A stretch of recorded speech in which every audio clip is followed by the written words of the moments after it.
అమ్మవారు శ్రీ మహాలక్ష్మి ఈ ఆవుని దూడని అమ్మేటటువంటి ఒక గోపాల బాలికగా మారిపోయింది.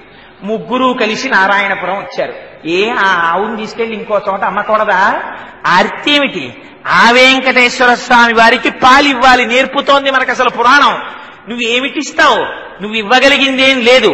ఏమిటి చూస్తాడు సర్వేశ్వరుడు? నీ ఆర్తి చూస్తాడు.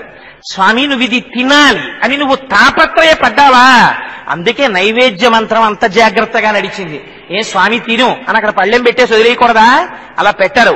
ఓం ప్రాణాయ స్వాహ, ఓం అపానాయ స్వాహ అని ఆ పంచవ్యాహృతులతో ఆ మంత్రం చెప్పి స్వామి గబగబా తినకు, గబగబా తింటే నీకు వెక్కిళ్ళు వస్తాయి తండ్రి, మధ్యే మధ్యే పానీయం సమర్పయామి, కొద్ది కొద్దిగా నీళ్లు తాగు, వెక్కిళ్ళు రాకుండా తిన్నావా?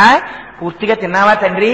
ఇదిగో ఉత్తరాపోసనం సమర్పయామి, మళ్ళీ చక్క కడుపు నిండా నీళ్లు తాగు. తాగావా? పదార్థం తిన్నావు కదా, చేతులు కడుక్కోవద్దు, దా చాపు. హస్తౌ ప్రక్షాళయామి, చేతులు కడుక్కో. పాదౌ ప్రక్షాళయామి, కాళ్ళు కడుక్కో. ఉత్తరీయం తీసి స్వామి ఇదిగో చేతులు తుడుచుకో, కాళ్ళు తుడుచుకో అని ఆయన తుడుచుకుంటారా? పాదములను ఆర్తితో ఒత్తి శుద్ధ ఆచమనీయం సమర్పయామి అని మంచినీళ్ళు ఇచ్చి స్వామి తాంబూలం సమర్పయామి. వేసుకున్నావా తాంబూలం? తాంబూలారుణపల్లవాదరయుతే తటంకహరాన్వితే వీణానాద నిమీలితార్థనయనే విప్రస్థ చూలింబరే. అమ్మా నువ్వు తాంబూలం వేసుకుని ఎర్రటి నోటితో కొద్ది కొద్దిగా నీళ్లు తాగు, వెక్కిళ్ళు రాకుండా తిన్నావా? పూర్తిగా తిన్నావా తండ్రి? ఇదిగో ఉత్తరాపోసనం సమర్పయామి, మళ్ళీ చక్క కడుపు నిండా నీళ్లు తాగు. తాగావా? పదార్థం తిన్నావు కదా, చేతులు కడుక్కోవద్దు, దా చాపు. హస్తౌ ప్రక్షాళయామి, చేతులు కడుక్కో. పాదౌ ప్రక్షాళయామి, కాళ్ళు కడుక్కో. ఉత్తరీయం తీసి స్వామి ఇదిగో చేతులు తుడుచుకో, కాళ్ళు తుడుచుకో అని ఆయన తుడుచుకుంటారా? పాదములను ఆర్తితో ఒత్తి శుద్ధ ఆచమనీయం సమర్పయామి అని మంచినీళ్ళు ఇచ్చి స్వామి తాంబూలం సమర్పయామి. వేసుకున్నావా తాంబూలం? తాంబూలారుణపల్లవాదరయుతే తటంకహరాన్వితే వీణానాద నిమీలితార్థనయనే విప్రస్థ చూలింబరే. అమ్మా నువ్వు తాంబూలం వేసుకుని ఎర్రటి నోటితో సగం ఉంటే ఆ వీణ మీద పాట వింటూ నువ్వు సంతోషంగా ఇలా తల కదిపితే ఈ చెవితాటంకములు అటు ఇటు ఊగితే అవి మళ్ళీ పద్మాల లాంటి పద్మరాగమణులతో సమానముగా పోల్చడానికి వీలు లేనటువంటి గొప్పతనం కలిగినటువంటి నీ బుగ్గలలో ప్రతిఫలిస్తుంటే స్ఫురద్గండాభోగ ప్రతిఫలిత తాటంక జుగలం చతుశ్చక్రం మన్యే తమముఖమిదం మన్మధరదం యమారుహ్యద్రుహ్యత్కవనిరమత్యేందు చరణం మహావీరో మార ప్రమదపతయే సంగీతవతే అంటారు శంకరుల సౌందర్యలహరిలో. అలా అమ్మ తాటంకములు ప్రతిఫలించి బుగ్గల్లో కనపడుతుంటే అమ్మా నీ నోటి వంక చూశానమ్మా, అయ్యగారి నోటి వంక చూశానమ్మా, నా కనురాపు తగిలిందేమో. శ్రియకాంతాయ కళ్యాణ నిధయే నిధయేర్దినాం శ్రీ వెంకట నివాసాయ శ్రీనివాసాయ మంగళం అని నీరాజనమిచ్చి తొందరగా నన్ను నీలో కలుపుకోమని ఆర్తి చెందినటువంటిది భక్తి. అందుకని అదిగో అంతటి భక్తితో బయలుదేరారు మహానుభావులు. అందుకొచ్చారు నారాయణపురం. ఆవును అమ్ముకోవాలంటే ఎక్కడైనా అమ్ముకోవచ్చు, ఇంత భరతఖండంలో నారాయణపురంలోనే అమ్ముకోవాలా? ఇది నేర్పింది మనకి పద్మావతి శ్రీనివాసుల పరిణయం. అంటే అప్పుడెప్పుడో పద్మావతి శ్రీనివాసులు పెళ్లి చేసుకున్నారు, మనకెందుకంటే అది దాని గురించి కాదు. ప్రతి చిన్న విషయంలో నువ్వు ఎలా బతకాలో, ఎలా సర్వేశ్వరుణ్ణి చేరుకోవాలో నేర్పారు పెద్దలు. మీరు నేర్పకపోతే వీళ్ళకి ఎలా తెలుస్తుంది? ఇది వాళ్ళ తాపత్రయం. అవతారము ఏర్పడి ఆనంద నిలయములోకి స్వామి చేరే వరకు కావలసినటువంటి ఘట్టాన్ని పోషిస్తారు అందరూ. అందుకని మనకి తెలియక శివుడొకడు కేశవుడొకడు అనుకుంటాం. అసలు శివకేశవులకి బ్రహ్మగారికి భేదం ఉందా? శ్రీ మహావిష్ణువు పని మీద బయలుదేరితే ముందు వెనకాతలు వచ్చి ఉపకరించేవారు బ్రహ్మగారు, పరమశివుడే. పరమశివుడు పని మీద పెడితే వెనకాతలు వచ్చేది శ్రీ మహావిష్ణువే. ఆయన వెంకటాచలంలో కూర్చుంటే రుద్రాంశ సంభూతుడైనటువంటి హనుమగా క్షేత్రపాలకుడై ఆయన ఉంటారు. ఎక్కడైనా పరమశివుడు లోపల కూర్చుంటే నృసింహమూర్తి అయి బయట క్షేత్రపాలకుడిగా ఈయనుంటారు.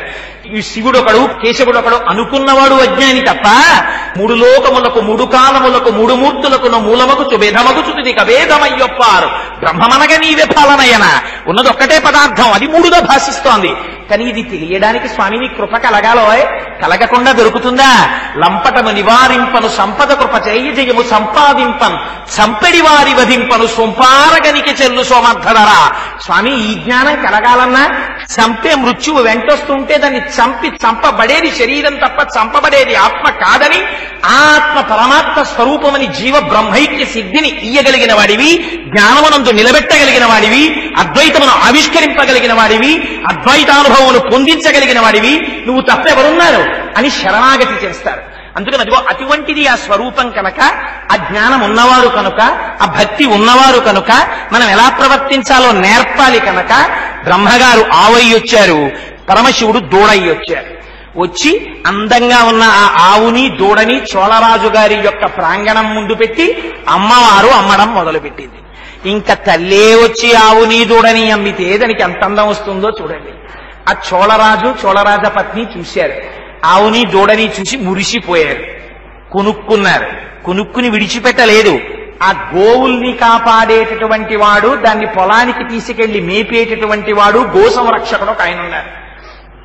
ఆయన్ని పిలిచారు. పిలిచి ఒక మాట చెప్పారు, ఏమో ఈ ఆవు ఎంత పెద్ద స్తన్యముతో ఉందో చూశావా, పొదుగు చూశావా, దాని శిరములు చూశావా, ఈ ఆవుని దూడని బహుజాగ్రత్తగా కాపాడన్నారు. ఇన్ని పాలిస్తోందని ఆ పాలని చూసుకుని మురిసిపోయారు. ఆవుని దూడని ఆయనకు అప్పచెప్పారు. అమ్మ మళ్లీ కొల్హాపురం వెళ్లిపోయింది. వెళ్లిపోయి కొల్హాపురం పీఠంలో అమ్మవారు చేరిపోయింది. ఈవిడి బ్రహ్మగారి తాపత్రయం పాపం. ఎక్కడున్నారో స్వామి వెతుక్కోవాలైన. ఎక్కడుంటాడు? అంతటా ఉన్నాడు. అంతటా ఉన్నవాడు ప్రకటముగా ఎక్కడున్నాడు? కరెంటు లేదా? ఆ వైర్ల నిండా ఉంది. ప్రకటంగా ఎక్కడుంది? ఆ లైట్ లో ఉంది, ఆ ఫ్యాన్ లో ఉంది, ఈ మైక్ లో ఉంది. ఒక చోట ధ్వనిని ప్రసరిస్తోంది, ఒక చోట వాయువుని ప్రసరిస్తోంది, ఒక చోట కాంతిని ప్రసరిస్తోంది. అదే కదా కంచిలో పృథ్వీలింగం, జంబుకేశ్వరంలో జలలింగం, అరుణాచలంలో అగ్నిలింగం, చిదంబరంలో ఆకాశలింగం, శ్రీకాళహస్తిలో వాయులింగం, కోణార్కలో సూర్యలింగం, సీతాగుండంలో చంద్రలింగం, ఖాట్మండూలో యజమానలింగం. శర్వ భవ రుద్ర ఉగ్ర భీమ పశుపతి మహాదేవ ఈశానములని అష్టమూర్తులై భూరంభాంశనలో నిలోంబర మహార్నాదో హిమాంస పుమాన్ ఇత్యాభాతి చరాచరత్మకమిదం యస్యైవ మూర్త్యష్టకం నాన్యకించతి విద్యతే వృషతాం యస్మాత్ పరస్మాద్ విభో తస్మై శ్రీ గురుమూర్తయే నమ ఇదం శ్రీ దక్షిణామూర్తయే అంటారు శంకర భగవత్పాదులు దక్షిణామూర్తి స్తోత్రంలో. అష్టమూర్తి అయి భాషించిన వాడు ఆ పరమాత్మ కాదా? అందుకని అంతటా ఉన్నవాడు ఇవాళ లోకరక్షణార్థమని ఒక వాల్మీకమునందు చేరి ఉన్నాడు. ఆయనని కనిపెట్టి ఆయనకి పాలివ్వడం కోసం ఆర్తితో బయలుదేరి బ్రహ్మగారు వచ్చారు కొండ మీదకి. వచ్చి గోపాలకుడు ఆవుల్ని కాస్తున్నాననుకున్నాడు. ఆయన వెతుక్కుంటున్నాడు పరమాత్మని. వెతుక్కున్నాడు, చేరాడు. ఎక్కడికి చేరాడో అక్షరాలో అక్కడికి చేరాడు. ఆ పుట్ట లోపల ఉన్న తేజస్సు బట్టి గుర్తుపట్టాడు. ఓహో, ఇక్కడ మా నాన్నగారు ఉన్నారు లోపల, మా నాన్నగారికి గుక్కెడు పాలివ్వడం కోసం వచ్చాను నేను అనుకున్నాడు. బహుశ్రద్ధగా ఆ పొదుగు శిరములు ఆ వాల్మీకము యొక్క కన్నము మీదకొచ్చేటట్టుగా నిలబడ్డాడు. భక్తి శ్రద్ధ చూపిస్తుంది. మీరు పెట్టే నైవేద్యం మీకెంత భక్తి ఉందో తెలిసిపోతుంది. మీరు చూపించే ధూపం మీకెంత శ్రద్ధ ఉందో తెలిసిపోతుంది. మీరు పెట్టిన దీపం మీకెంత శ్రద్ధ ఉందో చెప్పేస్తుంది. మీరు చేసిన పుష్పాలంకారం మీ శ్రద్ధ చెప్తుంది. మీరు నిర్మాల్యం తీయడం మీ శ్రద్ధ చెప్తుంది. మా దేవుడి ముందు పూజ చేసిందే కదా, నే కొని తెచ్చిన పూలు అని ఇలా తీసేయండి, విగ్రహాలు కింద పడిపోతాయి. నేను కొన్న విగ్రహమే కదా అని అటు తిరిగి భార్యతో మాట్లాడుతూ ఎడం చేత్తో విగ్రహం నిలబెట్టిన వాడికి భక్తి ఉన్నట్ట. అది విగ్రహం కాదు, నా ఇంటి సింహాసనంలో పరమాత్మ వచ్చి నిలబడ్డారన్నవాడు నిర్మాల్యం తీయడంలో కూడా బహుజాగ్రత్తగా తీస్తాడు. ఇవి మా తండ్రి పాదముల యందున్న పుష్పాలు. నేను ఎంత జాగ్రత్తగా తీయాలి, ఏమదృష్టం వీటిది. నిన్న ఉదయం నుంచి ఇవాల్టి ఉదయం వరకు స్వామి పాదాలు పట్టు కూర్చున్నాయా. అందున మందార పువ్వును చూడండి మీరు. మందార పువ్వు బాగా విచ్చుకున్నప్పుడు పూజ చేశారనుకోండి, దాన్ని చూస్తే ఆ మరునాడు నిర్మాల్యం తీసేటప్పుడు నాకు మందార పువ్వు పూజ చేసి తీయాలనిపిస్తే ఆ పువ్వు తీసేటప్పుడు నిజంగా ఎంత ఆనందం కలుగుతుందో దేనికో తెలుసా అండి? దొరక్క భగవానుడి పాదాలు దొరికినవాడు ఎంత గట్టిగా బిగియార కౌగిలించుకుంటాడో, ఆర్తితో ఉన్నవాడికి అనాథరక్షకుడు ఒకడు దొరికితే వాడిని ఎలా పట్టుకుంటాడో, కారు చీకటిలో కాంతిరేఖ కనపడితే దాని వెంట ఎలా పరిగెడతాడో, అలా ఎన్ని జన్మలెత్తానో అమ్మయ్యా ఇవాళ నేను స్వామిని చేరిపోయానని ఆ మందార పువ్వు ముడుచుకున్నప్పుడు గట్టిగా పట్టుకుంటుంది విగ్రహాన్ని. మీరు ఇలా తీయండి, ముచ్చుక పట్టుకుని విగ్రహం వదులుతుంది. దాన్ని జాగ్రత్తగా విడిపించాలి. ఆ పువ్వుని విడిపించి తీసేటప్పుడు మనస్సుకు ఎంత బాధ కలుగుతుందో. నీకున్న జ్ఞానం నాకు లేదే. ఒక రోజల్లా పట్టుకున్నావు, నీ ప్రాణోత్క్రమణం అయిపోతుంటే, నువ్వు వడిలిపోతుంటే సర్వేశ్వరుడి పాదాలు పట్టుకుని అలా ఉండిపోయావు. నేను ఉండగలనా అలా? ఉండలేకే కదా పునరపి జననం పునరపి మరణం పునరపి జనని జఠరేశయనం జిహ సంసారే బహుదుస్తారే కృపయా పారే పాహి మురారి. ఎన్ని జన్మలెత్తానో, ఎన్ని ఎందరైరో తల్లులెందరో తండ్రులెందరో తన వారలెందరో సుతులు ముందు చావుండంగ మురియంగనగుని. ఎన్ని జన్మలెత్తామో ఇప్పటికే, ఎంతమంది తల్లులయ్యారో ఎంతమంది తండ్రులయ్యారో. మకరి తోడపోరు మతంగ విభుని ఒక్కరినిడించిపోవ కాళ్ళు రాక కోరి చూచుచుండే కుంజరీ యూథంబు మగలు తగులు కారే మగువలకును. అందరూ వెళ్ళిపోయేవాళ్లే. చిట్ట చివర భార్య ఒక్కతే అక్కడి నుంచి ఉంటుంది. ఒక్కసారి బంధం ఉంది కాబట్టి. నిజంగా శరీరం విడిచిపెట్టి జీవుడు అతికంపి వేగమున పోవుచుండా ఓ నాయనయంచు ఏడ్చు నిజ సుతులు ఆ పుత్రికలు తప్ప కందోగిని భాష్మముల్ నొలుక దుఃఖాంబుది సొచ్చు పత్నియం ఖాయము వీడి రారు కదా చేసిన కర్మము పుణ్యము తపశంకర. ఎవరొస్తారు? వచ్చేవాళ్ళు ఉంటారా? కొడుకు శ్మశానం వరకు వస్తాడు, భార్య గుమ్మం వరకు వస్తుంది, ఈ శరీరం కట్టెల్లోకి వెళ్ళిపోతుంది. ఏడుస్తూ చేసుకున్న పాపపుణ్యాలను పట్టుకుపోయేవాడు ఎవడైనా ఉంటే జీవుడు ఒక్కడే పోవాలి. కింవానేన ధనేన వాజికరి విప్రాప్తేన రాజ్యేన కిం వా పుత్ర కలత్ర మిత్ర పశుభిర్దేహేన గేహేన కిం జ్ఞాతై తక్షణ భంగురం సపతిరోత్యాజ్యం మనోదూరత స్వాత్మార్థం గురువాక్యతో భజ భజ శ్రీ పార్వతీ వల్లభం అంటారు శంకరులు. అందుకే ఏ వస్తాయి తండ్రి, నీ పాదముల యందు నిరంతర భక్తిని నాకు కటాక్షించు, నువ్వు నన్ను ఆదుకుంటావంటారు. సరే, అందుచేత బ్రహ్మగారు ఆ పుట్ట దగ్గరికి వచ్చి పాలు విడిచిపెట్టడానికి సిద్ధపడ్డారు. వాల్మీకస్తం హరిజ్ఞాత్వా తుతోష మనసా విధిహి అన్నారు. పొంగిపోయారట వాల్మీకంలో పరమాత్మని చూడగానే. అసలు ఈ హృదయ గుహనందు పరమాత్మ ఉన్నాడని తెలుసుకోగానే పొంగిపోగలగాలి. ఎక్కడ వెతుకుతారు పరమాత్మని? పొంగిపోయారు. ఎవరు పొంగిపోయారు? రామదాసు గారు పొంగిపోయారు. తారక మంత్రము కొరిన దొరికెను ధన్యుడనైతిని ఓరన్నా అని, ఇంకా నేను కాలుని దూతల పడనే పడను ఓరన్నా అంటూ చిందులేసేశారు మంత్రోపదేశం జరిగితే. ఇక్కడే ఆత్మగుహలో స్వామి ఇక్కడే ఉన్నాడు రా, ఎక్కడో లేడు. దేహం ఆ లోపల ఇక్కడే ఈ నవరంధ్రములతో కూడినటువంటి శరీరము లోపలే, హృదయ గుహలోనే లోపలే కేవలం నివారస్సు కవర్తన్వీ పీతాభాస్వత్యనోపమాగా ప్రకాశిస్తున్నాడు అని తెలియగానే ఇక్కడున్నాడా తండ్రి, బయట వెలుగుతున్నాడని పొంగిపోగలగాలి. వాల్మీకస్తం హరిజ్ఞాత్వా తుతోష మనసా విధిహి. పొంగిపోయాడాయన. పొంగిపోయి క్షీరధారలతో అభిషేకం చెయ్యాలనుకున్నాడు. లోపలున్నారు స్వామి, ఆయనకి అర్పించాలని తాపత్రయం పుట్టింది. నేర్పారు ఇంటికి పెద్దవారు. చతుర్ముఖ బ్రహ్మగారంటే అది లక్షణం. అందుకని బ్రహ్మగారి గురించి ఎప్పుడు చెప్పినా, బ్రహ్మ వాక్కు ఎక్కడొచ్చినా ఎంతటి వారు ఇలా శిరస్సు ఉంచి నమస్కరిస్తారు. కారణం ఏమిటంటే ఆయన సృష్టికర్త, ఇంటికి పెద్దవాడు. ఆయన చేసిన పని ఉత్తరోత్తర ఆదర్శవంతం అవుతుంది. ఆయన క్షీరధారలతో అభిషేకించారు. ఆ పాలు లోపల పడ్డాయి. శ్రీనివాసమూర్తి లోపల ఉన్నటువంటి వెంకటేశ్వరుడు ఆ పాలని తాగుతున్నారు. ఎక్కడో ఆ లోపల పుట్టలో ఉన్నటువంటి శ్రీనివాసుడు తన నోరు తెరిచి పాలని తాగుతుంటే గుటుక్కు గుటుక్కు గుటుక్కు గుటుక్కుమని బయట ఆవు శరీరంతో ఉన్నటువంటి బ్రహ్మగారు పొంగిపోయారట. ఎంత పొంగిపోయారో తెలుసా అండి మహానుభావుడు. నల్లని వాణి, ఆ లోపల ఉన్నటువంటి వాడు నల్లటి శరీరంతో వర్షించడానికి సిద్ధపడిపోయినటువంటి మేఘం ఎలా ఉంటుందో అటువంటి స్వరూపం కలిగినటువంటి వాడు.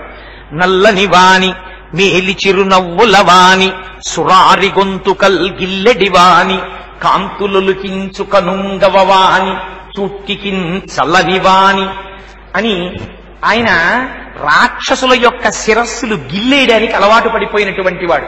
అటువంటి వాడు లోపల ఆ శ్రీనివాసుడు కూర్చుని ఆ పాలు తాగుతుంటే పొంగిపోయారట బ్రహ్మగారు. పొంగిపోయి ఆ క్షీరధారలతో ఆయన తాగారు.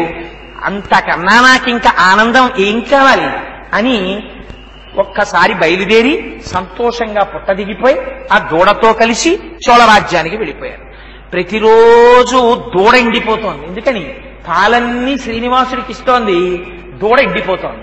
ఇది చూసింది చోళరాజు గారి భార్య. ఏమిరా నువ్వు ఆవుని సరిగ్గా కాయడంలా పాలు తగ్గిపోతున్నాయి, దూడ ఎండిపోతోంది, జీతమా బుచ్చుకుంటున్నావు, ఆవునా కాయట్లేదు. రాజుగారికి ఆగ్రహం వచ్చింది. రాజుగారి భార్యకి ఆగ్రహం వస్తే రాజుగారికి ఆగ్రహం రాదు, రాజుగారికి కోపం వచ్చింది. ఎవడైనా భక్తి వైపు తిరిగితే కలియుగంలో మొట్టమొదటి ఇంట్లో వాళ్ళకు వచ్చే కోపం ఎప్పుడు వస్తుందంటే, వాడు వెళ్ళరాని చోట్లకి వెళ్ళినప్పుడు అలా ఆయన మారితే బాగుందని భగవంతుడి కాళ్ళట్టుకు పూజ చేస్తారు. వాడు మారి రోజుకో 2 మాటలు గుళ్ళోకి వెళ్ళాడు అనుకోండి, ఏమిటో ఈ వయస్సు నుంచి ఈయనకి గుళ్ళు గోపురాలును ఏమైపోతాడో ఏమిటో, వాడు ఏమైపోడు. రామకృష్ణ పరమహంస ఒక కథ చెప్తుండేవారు. ఒక ఆవిడ తమ్ముడిని తీసుకొచ్చింది భర్తగారి దగ్గరికి. ఆ భర్తగారు రోజు భగవత్ సంబంధమైన ప్రసంగాలు వినడానికి వెడుతుండేవాడు. వెడితే ఆ వెనకాతల బావమరిది కూడా ఆయన వెనకాతల ఏదో పుస్తకం ఏదో పట్టుకుని వెడుతుండేవాడు. అట్టించి వచ్చి నాలాగే వాచాలత్వం ఎక్కువ, అందుకని కూర్చుని అక్క ఇవాళ పురాణంలో చెప్పారే నిజంగా వింటుంటే శ్మశాన వైరాగ్యం ప్రసూతి వైరాగ్యం అని, ఎందుకే అక్క ఈ శరీరం అంటుంటే పాపం ఆ అక్కగారు రోజు భర్తతో అనేది రాత్రి ఆయన వచ్చి పడుకోవే ముందు ఏముండే ఏదో తెలివి తక్కువగా మా తమ్ముడిని తీసుకొచ్చాను, వీడు మీతో పురాణ ప్రసంగాలన్నీ విని ఎందుకే ఈ శరీరం ఎందుకే ఇదంతా తుచ్చం అంటున్నాడు, వీడు కానీ సన్యసించేస్తాడేమోనండి అనేది. అంటే ఆయననేవారు నువ్వేం బెంగెట్టుకోకు, ఇలా చాలా చెప్పేవాళ్ళు ఎవరూ సన్యసించరన్నారు, అసలు సన్యసించేవాడు మాట్లాడడం అన్నారు. అలా రోజు గడుస్తోంది. పాపం వీడు చెప్తోంది. ఒక రోజు రాత్రి పడుకోవడానికి వచ్చాడు భర్త. వచ్చి గబాలన పంచె విప్పి ఓ ముక్క చింపుకుని గోచి పెట్టుకుని ఈ సంసారం అనిత్యమని నాకు అర్థమైపోయింది, నేను వెళ్ళిపోతున్నానని కమండలం పట్టుకు వెళ్ళిపోయాడు. ఆ వెళ్ళిపోయిన ఆయన మళ్ళీ రాలేదు. అసలు నిజంగా సన్యాసం పుచ్చుకునేవాడు అంత వైరాగ్యం వచ్చినవాడు అలా ఉంటారంటారు రామకృష్ణ పరమహంస. మాటలు చెప్పేవాడికి వైరాగ్యం వచ్చినట్ట. అందుకని వైరాగ్యం రావడం వేరు, వైరాగ్యం ఇచ్చేవాడు ఎలా ఉంటాడో మహానుభావులు కంచి పరమాచార్యుల వారు ప్రసంగం చేశారు శివానంద లహరిలో. గలంతి శంభోత్పచ్చరిత సరిత కిల్బిషరజో దళంతి ధీకుల్యాహస్సరణిషు పతంతి విజయతాం దిశంతి సంసార భ్రమణ పరితాపోపశమనం వసంతి మచ్చేతో పదభువి శివానంద లహరి అన్న శ్లోకం మీద వ్యాఖ్యానం చేస్తూ శంభో అంటే సుఖమిచ్చి అనుభవింపచేసి ఈ సుఖము సుఖము కాదని తెలియచెప్పి ఆ సుఖమునందు వైరాగ్య భావన పుట్టించి ఆ వైరాగ్యము లోపల దృఢతరము చేయించి పరమేశ్వరుడి వైపు తిప్పగలిగిన వాడెవడో వాడు శంభు అన్నారు. అందుచేత అదిగో ఆ వైరాగ్య సంపత్తి కూడా భగవత్ కటాక్షంగా రావాలి. లేనినాడు కృతకంగా అంటించుకున్న వైరాగ్యం కృతకంగానే ఉంటుంది.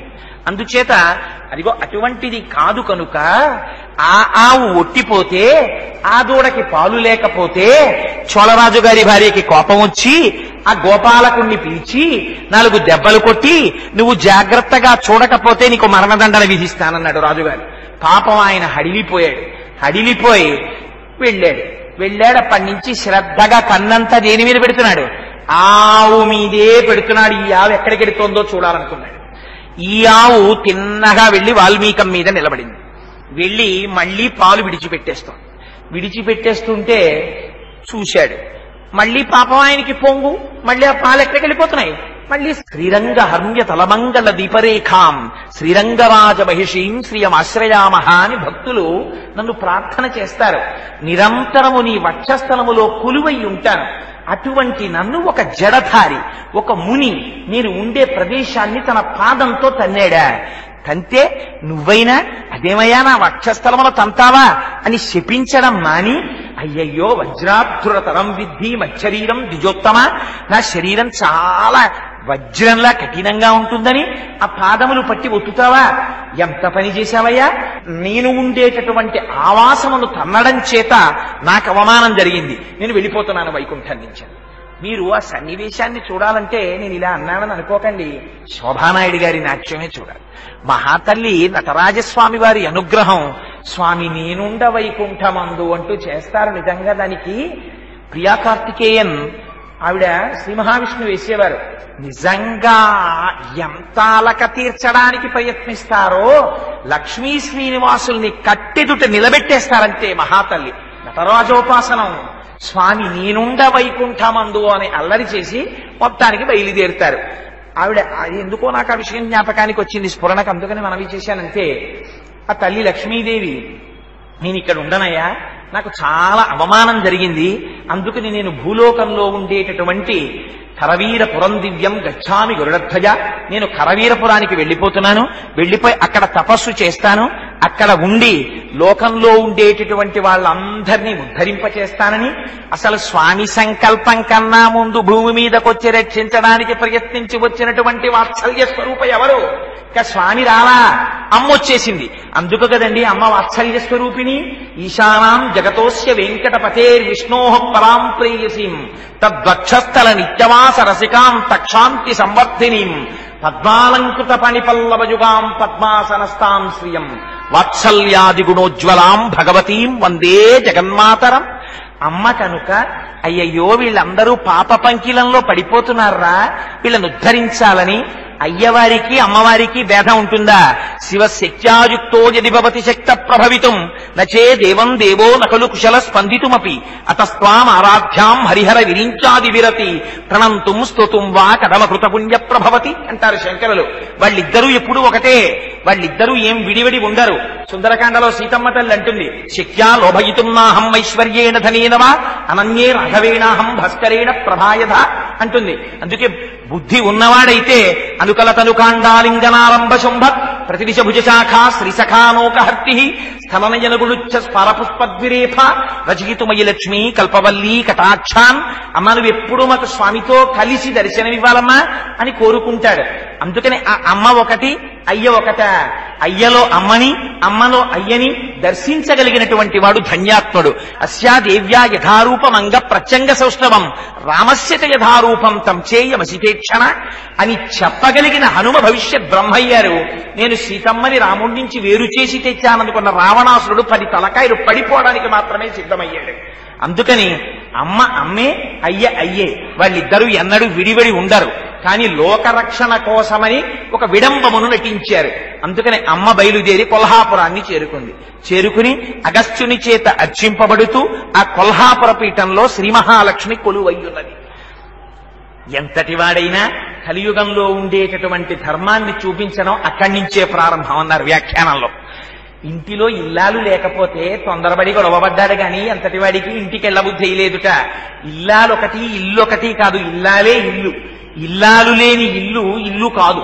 అందుకని ఇంటికి వెళ్ళబుద్ధి వెయ్యక అంతటి శ్రీ మహావిష్ణువు మొన్నటి రోజున చెప్పాను కదా, కృతే వృషాగ్రిం వక్షంతి త్రేతాయాం అంజనాచలం ద్వాపరే శేషశైలంతు కలౌ శ్రీవేంకటాచలం నామాని యుగభేదేన శైలాశ్చాస్య భవంతి.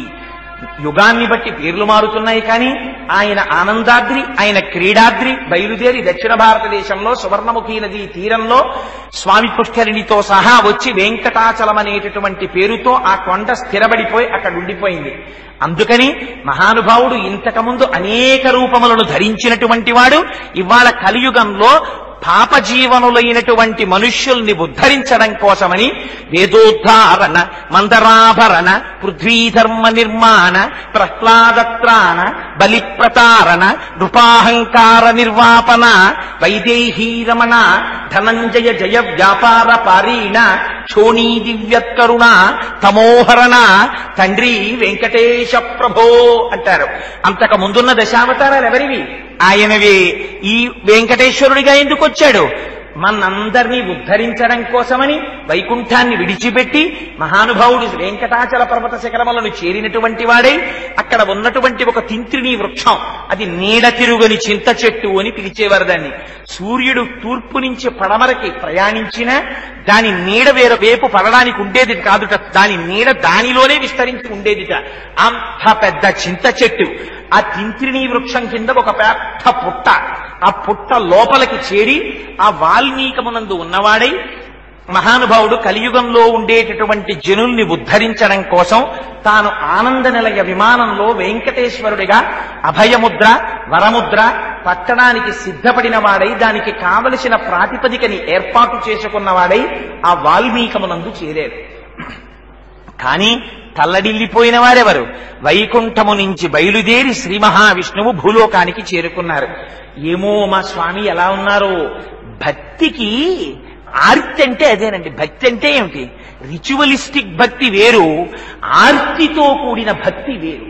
మార్గావర్తిత పాదుకా పశుపతే రంగస్య కూర్చాయతి గండూషాంబు నిషేచనం పురరిపోర్ దివ్యాభిషేకాయతి కించిత్ భక్షిత మాంసశేష కబలం నవ్యోపహారాయతి భక్తి కిం నకరోత్యహో వనచరో భక్త్యావతంసాయకే అంటారు శంకరులు శివానంద లహరిలో.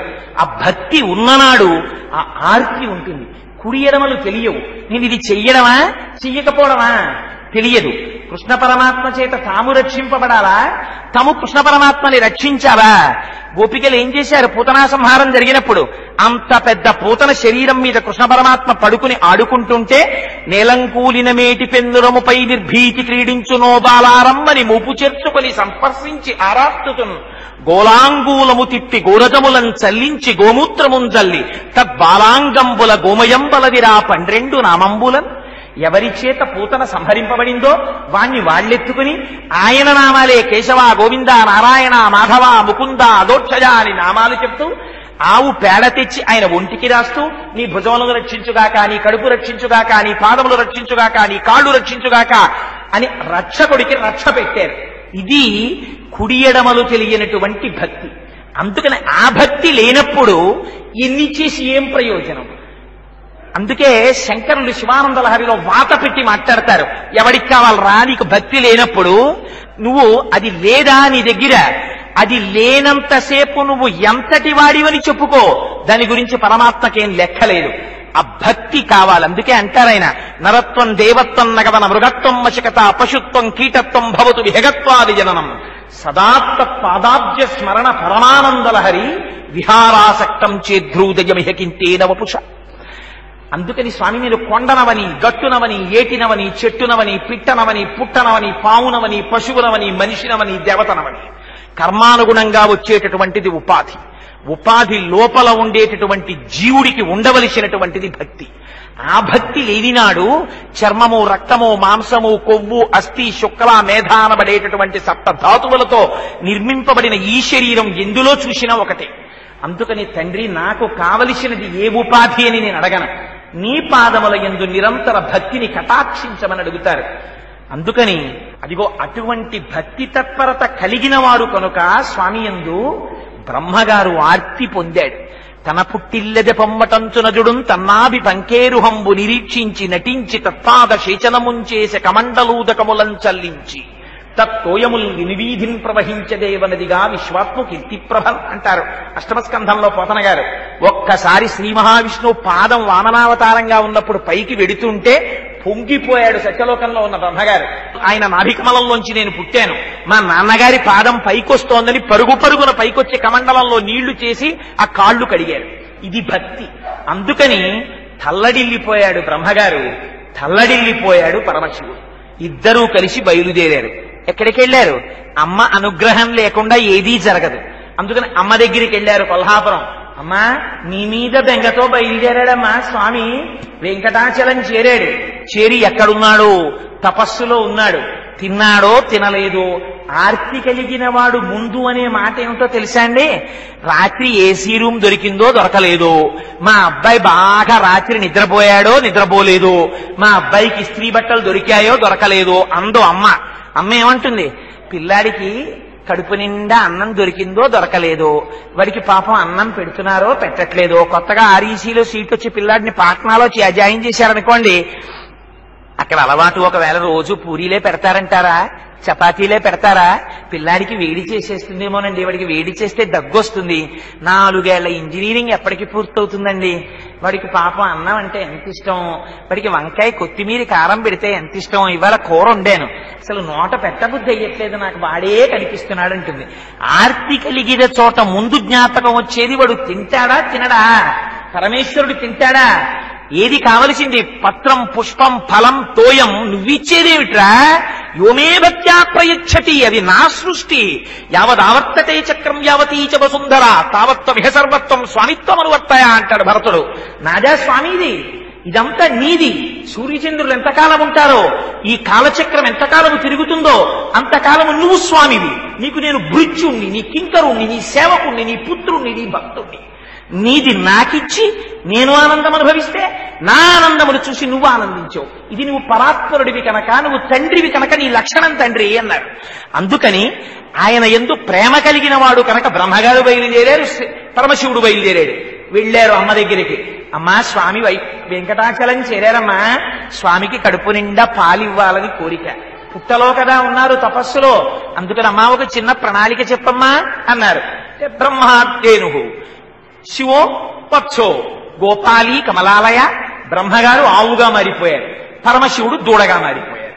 అమ్మవారు శ్రీ మహాలక్ష్మి ఈ ఆవుని దూడని అమ్మేటటువంటి ఒక గోపాల బాలికగా మారిపోయింది. ముగ్గురు కలిసి నారాయణపురం వచ్చారు. ఆ ఆవుని తీసుకెళ్లి ఇంకో చోట అమ్మకూడదా? ఆర్తి ఏమిటి? ఆ వెంకటేశ్వర స్వామి వారికి పాలివ్వాలి నేర్పుతోంది మనకు అసలు పురాణం. నువ్వేమిటిస్తావు? నువ్వు ఇవ్వగలిగిందేం లేదు. ఏమిటి చూస్తాడు సర్వేశ్వరుడు? నీ ఆర్తి చూస్తాడు. స్వామి నువ్వు ఇది తినాలి అని నువ్వు తాపత్రయపడ్డావా? అందుకే నైవేద్య మంత్రం అంత జాగ్రత్తగా నడిచింది. ఏ స్వామి తిను అని అక్కడ పళ్ళెం పెట్టేసి వదిలేయకూడదా? అలా పెట్టరు. ఓం ప్రాణాయ స్వాహ, ఓం అపానాయ స్వాహ అని ఆ పంచవ్యాహృతులతో ఆ మంత్రం చెప్పి స్వామి గబగబా తినకు. గబగబా తింటే నీకు వెక్కిళ్ళు వస్తాయి తండ్రి. మధ్యే మధ్యే పానీయం సమర్పయామి, కొద్ది కొద్దిగా నీళ్లు తాగు. వెక్కిళ్ళు రాకుండా తిన్నావా? పూర్తిగా తిన్నావా తండ్రి? ఇదిగో ఉత్తరాపోసనం సమర్పయామి, మళ్ళీ చక్క కడుపు నిండా నీళ్లు తాగు. తాగావా? పదార్థం తిన్నావు కదా, చేతులు కడుక్కోవద్దు. దా చాపు. హస్తౌ ప్రక్షాళయామి, చేతులు కడుక్కో. పాదౌ ప్రక్షాళయామి, కాళ్ళు కడుక్కో. ఉత్తరీయం తీసి స్వామి ఇదిగో చేతులు తుడుచుకో, కాళ్ళు తుడుచుకో అని ఆయన తుడుచుకుంటారా? పాదములను ఆర్తితో ఒత్తి శుద్ధ ఆచమనీయం సమర్పయామి అని మంచినీళ్ళు ఇచ్చి స్వామి తాంబూలం సమర్పయామి. వేసుకున్నావా తాంబూలం? తాంబూలారుణపల్లవాదరయుతే తటంకహరాన్వితే వీణానాద నిమీలితార్థనయనే విప్రస్థ చూలింబరే. అమ్మా నువ్వు తాంబూలం వేసుకుని ఎర్రటి నోటితో కొద్ది కొద్దిగా నీళ్లు తాగు. వెక్కిళ్ళు రాకుండా తిన్నావా? పూర్తిగా తిన్నావా తండ్రి? ఇదిగో ఉత్తరాపోసనం సమర్పయామి, మళ్ళీ చక్క కడుపు నిండా నీళ్లు తాగు. తాగావా? పదార్థం తిన్నావు కదా, చేతులు కడుక్కోవద్దు. దా చాపు. హస్తౌ ప్రక్షాళయామి, చేతులు కడుక్కో. పాదౌ ప్రక్షాళయామి, కాళ్ళు కడుక్కో. ఉత్తరీయం తీసి స్వామి ఇదిగో చేతులు తుడుచుకో, కాళ్ళు తుడుచుకో అని ఆయన తుడుచుకుంటారా? పాదములను ఆర్తితో ఒత్తి శుద్ధ ఆచమనీయం సమర్పయామి అని మంచినీళ్ళు ఇచ్చి స్వామి తాంబూలం సమర్పయామి. వేసుకున్నావా తాంబూలం? తాంబూలారుణపల్లవాదరయుతే తటంకహరాన్వితే వీణానాద నిమీలితార్థనయనే విప్రస్థ చూలింబరే. అమ్మా నువ్వు తాంబూలం వేసుకుని ఎర్రటి నోటితో సగం ఉంటే ఆ వీణ మీద పాట వింటూ నువ్వు సంతోషంగా ఇలా తల కదిపితే ఈ చెవితాటంకములు అటు ఇటు ఊగితే అవి మళ్ళీ పద్మాల లాంటి పద్మరాగములతో సమానముగా పోల్చడానికి వీలు లేనటువంటి గొప్పతనం కలిగినటువంటి నీ బుగ్గలలో ప్రతిఫలిస్తుంటే స్ఫురద్గండాభోగ ప్రతిఫలిత తాటంక జుగనం చతుశ్చక్రం మన్యే తమముఖమిదం మన్మధరదం యమారుహ్యద్రుహ్యత్కవనిరమత్యేందు చరణం మహావీరో మార ప్రమదపతయే సంగీతవతే అంటారు శంకరుల సౌందర్యలహరిలో. అలా అమ్మ తాటంకములు ప్రతిఫలించి బుగ్గల్లో కనపడుతుంటే అమ్మా నీ నోటి వంక చూశానమ్మా, అయ్యగారి నోటి వంక చూశానమ్మా, నా కనురాపు తగిలిందేమో.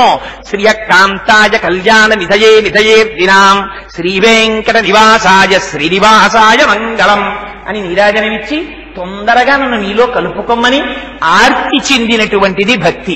అందుకని అదిగో అంతటి భక్తితో బయలుదేరారు మహానుభావులు. అందుకొచ్చారు నారాయణపురం. ఆవును అమ్ముకోవాలంటే ఎక్కడైనా అమ్ముకోవచ్చు, ఇంత భరతఖండంలో నారాయణపురంలోనే అమ్ముకోవాలా? ఇది నేర్పింది మనకి పద్మావతి శ్రీనివాసుల పరిణయం. అంటే అప్పుడెప్పుడో పద్మావతి శ్రీనివాసులు పెళ్లి చేసుకున్నారు, మనకెందుకంటే అది దాని గురించి కాదు. ప్రతి చిన్న విషయంలో నువ్వు ఎలా బతకాలో, ఎలా సర్వేశ్వరుణ్ణి చేరుకోవాలో నేర్పారు పెద్దలు. మీరు నేర్పకపోతే వీళ్ళకి ఎలా తెలుస్తుంది? ఇది వాళ్ళ తాపత్రయం. అవతారము ఏర్పడి ఆనంద నిలయములోకి స్వామి చేరే వరకు కావలసినటువంటి ఘట్టాన్ని పోషిస్తారు అందరూ. అందుకని మనకి తెలియక శివుడొకడు కేశవుడొకడు అనుకుంటాం. అసలు శివకేశవులకి బ్రహ్మగారికి భేదం ఉందా? శ్రీ మహావిష్ణువు పని మీద బయలుదేరితే ముందు వెనకాతల వచ్చి ఉపకరించేవారు బ్రహ్మగారు, పరమశివుడే. పరమశివుడు పని మీద పెడితే వెనకాతలు వచ్చేది శ్రీ మహావిష్ణువే. ఆయన వెంకటాచలంలో కూర్చుంటే రుద్రాంశ సంభూతుడైనటువంటి హనుమగా క్షేత్రపాలకుడై ఆయన ఉంటారు. ఎక్కడైనా పరమశివుడు లోపల కూర్చుంటే నృసింహమూర్తి అయి బయట క్షేత్రపాలకుడిగా ఈయనుంటారు. ఈ శివుడొకడు కేశవుడొకడు అనుకున్నవాడు అజ్ఞాని తప్ప మూడు లోకములకు మూడు కాలములకు మూడు మూర్తులకు మూలమకు సుభేదమగు తుది కభేదమయ్యొప్పారు బ్రహ్మమనగా నీవే పాలనయన. ఉన్నది ఒక్కటే పదార్థం, అది మూడుగా భాషిస్తోంది. కానీ ఇది తెలియడానికి స్వామిని కృప కలగాలో, కలగకుండా దొరుకుతుందా? లంపటము నివారింపను సంపద కృప చేయ జయము సంపాదింపను సంపెడి వారి వధింపను సొంపారగనికి చెల్లు సోమర్థధరా. స్వామి ఈ జ్ఞానం కలగాలన్నా చంపే మృత్యువు వెంటొస్తుంటే దాన్ని చంపబడేది శరీరం తప్ప చంపబడేది ఆత్మ కాదని, ఆత్మ పరమాత్మ స్వరూపమని జీవ బ్రహ్మైక్య సిద్ధిని ఇయ్యగలిగిన వాడివి, జ్ఞానమునందు నిలబెట్టగలిగిన వాడివి, అద్వైతమును ఆవిష్కరింపగలిగిన వాడివి, అద్వైతానుభవమును పొందించగలిగిన వాడివి, నువ్వు తప్పెవరున్నారు అని శరణాగతి చేస్తారు. అందుకని అదిగో అటువంటిది ఆ స్వరూపం కనుక, ఆ జ్ఞానం ఉన్నవారు కనుక, ఆ భక్తి ఉన్నవారు కనుక మనం ఎలా ప్రవర్తించాలో నేర్పాలి కనుక బ్రహ్మగారు ఆవయ్యొచ్చారు, పరమశివుడు దూడయ్యొచ్చారు. వచ్చి అందంగా ఉన్న ఆ ఆవుని దూడని చోళరాజు గారి యొక్క ప్రాంగణం ముందు పెట్టి అమ్మవారు అమ్మడం మొదలుపెట్టింది. ఇంకా తల్లే వచ్చి ఆవుని దూడని అమ్మితే దానికి ఎంత అందం వస్తుందో చూడండి. ఆ చోళరాజ పత్ని చూశారు. ఆవుని దూడని చూసి మురిసిపోయారు. కొనుక్కున్నారు. కొనుక్కుని విడిచిపెట్టలేదు. ఆ గోవుల్ని కాపాడేటటువంటి వాడు, దాన్ని పొలానికి తీసుకెళ్లి మేపేటటువంటి వాడు, గో సంరక్షకుడు ఒక ఆయన ఉన్నారు. ఆయన్ని పిలిచారు. పిలిచి ఒక మాట చెప్పారు. ఏమో, ఈ ఆవు ఎంత పెద్ద స్తన్యముతో ఉందో చూశావా? పొదుగు చూశావా? దాని శిరములు చూశావా? ఈ ఆవుని దూడని బహుజాగ్రత్తగా కాపాడన్నారు. ఇన్ని పాలిస్తోందని ఆ పాలని చూసుకుని మురిసిపోయారు. ఆవుని దూడని ఆయనకు అప్పచెప్పారు. అమ్మ మళ్లీ కొల్హాపురం వెళ్ళిపోయింది. వెళ్ళిపోయి కొల్హాపురం పీఠంలో అమ్మవారు చేరిపోయింది. ఈవిడి బ్రహ్మగారి తాపత్రయం పాపం. ఎక్కడున్నారో స్వామి వెతుక్కోవాలయన. ఎక్కడుంటాడు? అంతటా ఉన్నాడు. అంతటా ఉన్నవాడు ప్రకటముగా ఎక్కడున్నాడు? కరెంటు లేదా? ఆ వైర్ల నిండా ఉంది. ప్రకటంగా ఎక్కడుంది? ఆ లైట్ లో ఉంది, ఆ ఫ్యాన్ లో ఉంది, ఈ మైక్ లో ఉంది. ఒక చోట ధ్వనిని ప్రసరిస్తోంది, ఒక చోట వాయువుని ప్రసరిస్తోంది, ఒక చోట కాంతిని ప్రసరిస్తోంది. అదే కదా కంచిలో పృథ్వీలింగం, జంబుకేశ్వరంలో జలలింగం, అరుణాచలంలో అగ్నిలింగం, చిదంబరంలో ఆకాశలింగం, శ్రీకాళహస్తిలో వాయులింగం, కోణార్కలో సూర్యలింగం, సీతాగుండంలో చంద్రలింగం, ఖాట్మండూలో యజమానలింగం. శర్వ భవ రుద్ర ఉగ్ర భీమ పశుపతి మహాదేవ ఈశానములని అష్టమూర్తులై భూరంభాంశనలో నిలోంబర మహార్నాదో హిమాంస పుమాన్ ఇత్యాభాతి చరాచరత్వకమిదం యస్యైవ మూర్త్యష్టకం నాన్యక్కించతి విద్యతే వృషతాం యస్మాత్ పరస్మాత్ విభో తస్మై శ్రీగురుమూర్తయే నమ ఇదం శ్రీ దక్షిణామూర్తయే అంటారు శంకర భగవత్పాదులు దక్షిణామూర్తి స్తోత్రంలో. అష్టమూర్తి అయి భాషించిన వాడు ఆ పరమాత్మ కాదా? అందుకని అంతటా ఉన్నవాడు ఇవాళ లోకరక్షణార్థమని ఒక వాల్మీకమునందు చేరి ఉన్నాడు. ఆయనని కనిపెట్టి ఆయనకి పాలివ్వడం కోసం ఆర్తితో బయలుదేరి బ్రహ్మగారు వచ్చారు కొండ మీదకి. వచ్చి గోపాలకుడు ఆవుల్ని కాస్తున్నాననుకున్నాడు. ఆయన వెతుక్కుంటున్నాడు పరమాత్మని. వెతుక్కున్నాడు, చేరాడు. ఎక్కడికి చేరాడో అక్షరాలో అక్కడికి చేరాడు. ఆ పుట్ట లోపల ఉన్న తేజస్సు బట్టి గుర్తుపట్టాడు. ఓహో, ఇక్కడ మా నాన్నగారు ఉన్నారు లోపల. మా నాన్నగారికి గుక్కెడు పాలివ్వడం కోసం వచ్చాను నేను అనుకున్నాడు. బహుశ్రద్ధగా ఆ పొదుగు శిరములు ఆ వాల్మీకము యొక్క కన్నము మీదకొచ్చేటట్టుగా నిలబడ్డాడు. భక్తి శ్రద్ధ చూపిస్తుంది. మీరు పెట్టే నైవేద్యం మీకెంత భక్తి ఉందో తెలిసిపోతుంది. మీరు చూపించే ధూపం మీకెంత శ్రద్ధ ఉందో తెలిసిపోతుంది. మీరు పెట్టిన దీపం మీకెంత శ్రద్ధ ఉందో చెప్పేస్తుంది. మీరు చేసిన పుష్పాలంకారం మీ శ్రద్ధ చెప్తుంది. మీరు నిర్మాల్యం తీయడం మీ శ్రద్ధ చెప్తుంది. మా దేవుడి ముందు పూజ చేసిందే కదా, నే కొని తెచ్చిన పూలు అని ఇలా తీసేయండి, విగ్రహాలు కింద పడిపోతాయి. నేను కొన్న విగ్రహమే కదా అని అటు తిరిగి భార్యతో మాట్లాడుతూ ఎడం చేత్తో విగ్రహం నిలబెట్టిన వాడికి భక్తి ఉన్నట్ట. అది విగ్రహం కాదు, నా ఇంటి సింహాసనంలో పరమాత్మ వచ్చి నిలబడ్డారన్నవాడు నిర్మాల్యం తీయడంలో కూడా బహుజాగ్రత్తగా తీస్తాడు. ఇవి మా తండ్రి పాదముల యందున్న పుష్పాలు. నేను ఎంత జాగ్రత్తగా తీయాలి, ఏమదృష్టం వీడిది. నిన్న ఉదయం నుంచి ఇవాల్టి ఉదయం వరకు స్వామి పాదాలు పట్టు కూర్చున్నాయా. అందున మందార పువ్వును చూడండి మీరు. మందార పువ్వు బాగా విచ్చుకున్నప్పుడు పూజ చేశారనుకోండి, దాన్ని చూస్తే ఆ మరునాడు నిర్మాల్యం తీసేటప్పుడు నాకు మందార పువ్వు పూజ చేసి తీయాలనిపిస్తే ఆ పువ్వు తీసేటప్పుడు నిజంగా ఎంత ఆనందం కలుగుతుందో దేనికో తెలుసా అండి?